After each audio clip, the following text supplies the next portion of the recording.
খামেনির জানাজা হয়েছে, তাকে শহীদ করা হয়েছে আরো কত আগে, তাকে দাফন করা হয়েছিল গত কয়েকদিন আগে। 2 থেকে 2.5 কোটি মানুষ তার জানাজায় উপস্থিত হয়েছে। আল্লাহু আকবার। আমি বলি, ফিলিস্তিনের মজলুম মুসলমানদের পক্ষে যারাই কথা বলবে ওরাই মুসলমানদের বন্ধু, ওরাই আমাদের আসল বন্ধু, ঠিক কিনা?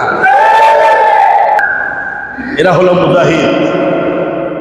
ইমাম খামেনি বলেছিল যে আমাদেরকে ভয় দেখায়ও না, কারণ আমরা হচ্ছি ইব্রাহিম আলাইহিস সালামের উত্তরসূরি, যে ইব্রাহিমকে নমরুদ আগুনের ভয় দেখায়া ঈমান থেকে দূরে সরাতে পারে না। আল্লাহু আকবার।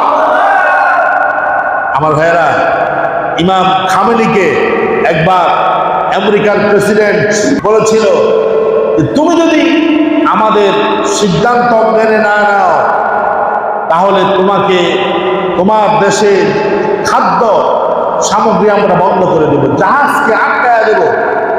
ইমাম খামেনি দীপ্ত কণ্ঠে বলেছিল, আমাদেরকে ক্ষুধার ভয় দেখায়ও না, কারণ আমরা তো হচ্ছি সেই মানুষ, সেই মুসলমান যাদের উপরে আল্লাহ পাক বছরে একবার রমজানের রোজা ফরজ করে না খাওয়ায় রাখে। সুবহানাল্লাহ। খাদ্য জাহাজ আটকায়া দিয়ে আমাদেরকে মারার চিন্তা করবা না, আমরা মুসলমানরা বছরে 1 মাস না খেয়ে থাকি। আল্লাহু আকবার। সেই ইমাম খামেনি, অনেকে বলে তিনি শিয়া, অনেকে বলে তার আকীদা ঠিক নাই। আমি বলি, ফিলিস্তিনের মজলুম মুসলমানদের পক্ষে যারাই কথা বলবে ওরাই মুসলমানদের বন্ধু, ওরাই আমাদের আসল বন্ধু, ঠিক কিনা? আমার ভাইয়েরা, এই খামেনি ফিলিস্তিনের পক্ষে কথা বলেছিল। এই খামেনি সে মজলুমদের পক্ষে কথা বলেছিল।